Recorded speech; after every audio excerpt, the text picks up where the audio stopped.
I am not perfect and that is completely all right. हम हमेशा लोगों से कंप्लेंट्स या शिकायतें करते हैं कि लोग हमें समझते नहीं हैं, हमें एक्सेप्ट नहीं करते, या फिर शायद हमारे अंदर हमेशा कमियां निकालते हैं। लेकिन आपने कभी देखा है कि आप खुद को एक्सेप्ट करते हैं? हमारे सबके अंदर कुछ न कुछ कमियां होती हैं, कुछ न कुछ फ्लॉज होते हैं, और कई बार पास्ट में कुछ ऐसी गलतियों की वजह से हमारे अंदर एक गिल्ट रहता है जिसको लेकर के एक बर्डन की तरह हम पूरी ज़िंदगी चलते हैं। शायद ये जो गिल्ट है ये हमें हर एक एस्पेक्ट में, चाहे वो पर्सनल हो चाहे वो प्रोफेशनल हो, हमें आगे बढ़ने से रोकता है। चाहे हम खुद को किसी भी रिलेशनशिप के लिए अनवर्दी समझें या किसी पोजीशन में प्रोफेशनल लाइफ में खुद को अनवर्दी समझें, ये हर एक जगह रिफ्लेक्ट करता है। So it is very important to actually accept yourself first. उसके बाद ही आप दूसरों से उम्मीद कर सकते हैं कि वो आपको एक्सेप्ट करेंगे। बट आपको ये समझना होगा कि आपके आसपास भी कोई चीज़ परफेक्ट नहीं है, तो आप कैसे परफेक्ट हो सकते हैं। But you need to accept yourself, your flaws, आपकी जो भी कमियां हैं उनको भी, और बहुत ही ब्यूटीफुली एक्सेप्टेंस के साथ आपको उनके ऊपर काम करना चाहिए। तभी आप अपनी लाइफ में खुद को वर्दी समझना शुरू करेंगे, और तभी आप लोगों से भी उम्मीद कर सकते हैं कि शायद वो भी आपको समझें या वो भी आपको एक्सेप्टेंस दें। अ वेरी वार्म वेलकम, बहुत स्वागत है आप सभी का। मैं हूं आपके साथ Bhavna Sharma. This is the series which is going on for March के महीने के लिए ये सीरीज़ चल रही है। मंथली सीरीज़ है, तो इस वीडियो में हम बात करेंगे सिंह राशि वाले लोगों के लिए, लियोस के लिए पूरा महीना कैसा रहेगा। सबसे पहले शुरुआत करते हैं आपके चार्ट के साथ। Chart is on your screen, आप देख सकते हैं। आप लोगों के लिए गुरु जो है वो नवम भाव में भाग्य स्थान में ट्रैवल कर रहे हैं। राहु आपके लिए अष्टम भाव में रहेंगे। वहीं पर सूर्य, बुध और शनि का कंजंक्ट है यहाँ पर 7th हाउस में। मंगल शुक्र की युति बनती है आप लोगों के लिए 6ठे भाव में, 6th हाउस में। और वहीं पर केतु जो है वो राहु के ऑपोजिट रहेंगे 2य भाव में। अब क्योंकि आपको फिर से याद दिला दूं एक बार, चंद्र कुंडली से आप अपनी ये जो राशि फल है वो देख सकते हैं। चंद्र कुंडली कैसे देखेंगे? आपके लग्न चार्ट में चंद्रमा जिस राशि में बैठा है वही आपकी चंद्र राशि है। आगे बढ़ते हैं। आप लोगों के लिए इस पूरे महीने की जो ये चार्ट बनता है, जो ये कुंडली बनती है, इसके हिसाब से आपका ये महीना कैसा रहेगा मार्च का। सबसे पहले कार्य क्षेत्र को देखते हैं। करियर के दृष्टिकोण से देखा जाए तो देखिए महीना आप लोगों के लिए मध्यम वर्गीय रहेगा, मध्यम आपको रिजल्ट्स देगा। आपके 10th हाउस को अगर मैं देख रही हूँ तो 10म भाव के स्वामी शुक्र हैं, जो कि महीने की शुरुआत में आपके लिए 6ठे भाव में रहेंगे, मंगल के साथ गोचर कर रहे हैं। कार्यक्षेत्र में आपको बहुत मेहनत इस महीने की शुरुआत में करनी पड़ सकती है, लेकिन एक तरीके का मोटिवेशन, एक जज्बा आपके अंदर रहेगा, एक एंथुजियाज्म रहेगा जिसको लेकर के आप आगे बढ़ेंगे और मेहनत करेंगे, और वहाँ से आपको सफलता भी मिलेगी। दूसरी बात, नौकरी में बहुत ज़्यादा प्रयास करेंगे और काफ़ी हद तक यहाँ से रिस्पॉन्सेज बहुत अच्छे आएंगे। 7th मार्च के बाद शुक्र और मंगल, शुक्र जो है वो 7 मार्च को आपके लिए 7th हाउस में चले जाएंगे, और वहीं पर जो मंगल हैं वो भी 15 तारीख के बाद आपके 7म भाव में जाएंगे, जिसकी वजह से कई सारे बड़े बदलाव आपके लिए देखने के लिए मिल सकते हैं। नौकरी पेशा जो लोग हैं उनके लिए करियर अपॉर्चुनिटी 7 मार्च तक आपको बहुत बेहतरीन मिलने वाली हैं। अगर कोई प्रोजेक्ट है ऐसा, कोई नई नौकरी के लिए प्रयास कर रहा है, किसी भी तरीके की कुछ नई शुरुआत है, उन लोगों के लिए फर्स्ट हाफ और फर्स्ट वीक ऑफ मार्च बहुत बढ़िया रहने वाला है। लेकिन धीरे धीरे करके चीज़ें स्लो डाउन होना शुरू होंगी from the 2nd week of March, जिसके लिए आपको एक्स्ट्रा एफर्ट करनी पड़ सकती है। शुक्र और मंगल जब आपके 7th हाउस में ट्रैवल करेंगे, जहां पर ऑलरेडी यहां पर सूर्य, शनि और बुध विराजमान है, लेकिन क्योंकि सूर्य का भी ट्रांजिट होगा लगभग 14 या 15 मार्च को, लेकिन उससे पहले पहले मंगल शुक्र दोनों ही 7th हाउस में चले जाएंगे। तो खास तौर पर देखिए, आपका कोई भी व्यापारिक कामकाज है उसके लिहाज से पब्लिक डीलिंग्स में जुड़ा हुआ कोई काम, या फिर लाइजनिंग वाला काम, मीडिया सेक्टर से जुड़ा हुआ काम, या पार्टनरशिप में कोई काम करने जा रहे हैं, वहाँ पर आपको थोड़ा सा सोच समझकर काम करना पड़ेगा। ऐसी स्थिति के अंदर कई सारे कॉन्फ्लिक्ट्स ऐसे हैं जो बन सकते हैं। देखिए, जब बहुत सारे प्लैनेट्स एक ही राशि में आ जाते हैं तो कुछ पॉजिटिव कुछ नेगेटिव एस्पेक्ट्स लेकर के आते हैं। पहली बात तो ये है कि काम साझेदारी में आपके लिए अच्छा रहेगा, लेकिन कॉन्फ्लिक्ट्स हो सकते हैं। इस अवधि के अंदर पेपर वर्क में बहुत ज़्यादा सावधानी बरतिएगा। चीज़ों के खो जाने का डर हो सकता है, जिसकी वजह से एक बड़ा वाद विवाद का कारण बन सकता है। ऑफिशियली कोर्ट कचहरी के मामले आपको परेशान कर सकते हैं। मंगल, शनि, सूर्य तीनों एक ही उसमें आ जाएंगे, और ख़ास तौर पर इस अवधि के अंदर आप देखेंगे कई सारे ऐसे नए कार्य शुरू होने के जो योजनाएं हैं वो बनती हुई नजर आती हैं। व्यापारिक रूप से देखा जाए तो ये समय अच्छा रहेगा।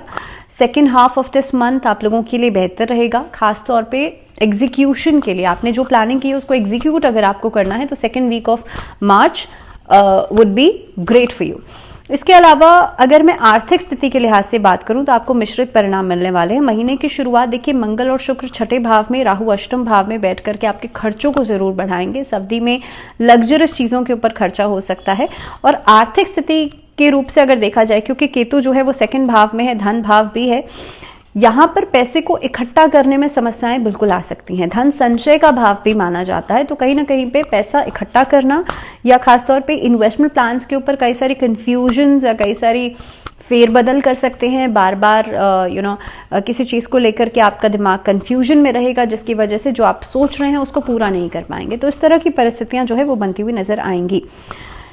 इसके बाद जब महीने के मिड में, उत्तरार्ध में, जब मंगल सूर्य दोनों सप्तम भाव में चले जाएंगे तो यहां पर आपकी आमदनी में धीरे धीरे करके सुधार होगा। नौकरी पेशा लोगों के लिए भी, व्यापारियों के लिए भी। लेकिन जैसे मैंने कहा, डिस्प्यूट से बचेगा, कॉन्फ्लिक्ट से बचेगा।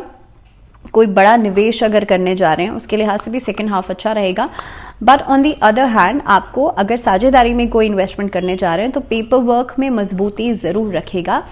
बिना सोचे समझे सामने वाले के ऊपर ब्लाइंड फेथ करके आप आगे नहीं बढ़िएगा। अब स्वास्थ्य के दृष्टिकोण से अगर मैं बात करूं कि मार्च का महीना आप लोगों के लिए कैसा रहेगा, तो इस महीने के अंदर एहतियात बरतने की जरूरत है। पहली बात तो राहु जो है वो 8th हाउस में बैठे हैं। महीने के उत्तरार्ध में सूर्य भी राहु के साथ चले जाएंगे और एक तरीके से ग्रहण योग बनाएंगे। पहली बात तो मानसिक परेशानियां लेकर के आएंगे, कॉन्फिडेंस में कमी लेकर के आएंगे। इस अवधि के अंदर एक्सीडेंट से, इंजरी से बचेगा। राहु 8th हाउस में बैठ करके एंग्जाइटी बहुत ज़्यादा देंगे। इस अवधि में आप लोगों को उस चीज़ का भी ध्यान रखना है। प्लस ग्रहण योग बन रहा है तो अपनी फादर की हेल्थ को लेकर के भी कॉशियस रहेगा और कहीं ना कहीं पे अपने मान सम्मान को लेकर के बहुत ज़्यादा कॉशियस रहना है। इस अवधि के अंदर बहुत ज़्यादा हाई फीवर का आना, कोलेस्ट्रॉल या ब्लड प्रेशर का बहुत ज़्यादा बढ़ने की वजह से भी परेशानियां बढ़ सकती हैं। इनफैक्ट बहुत ज़्यादा खुद को अगर बर्डनाइज करेंगे, एग्जर्ट करेंगे खुद को, अपने कम समय के अंदर बहुत ज़्यादा काम करने की कोशिश करेंगे तो वो समय भी ऐसा हो सकता है कि जिसकी वजह से आपके हेल्थ इश्यूज जो हैं वो बढ़ते हुए आपके लिए नज़र आएंगे।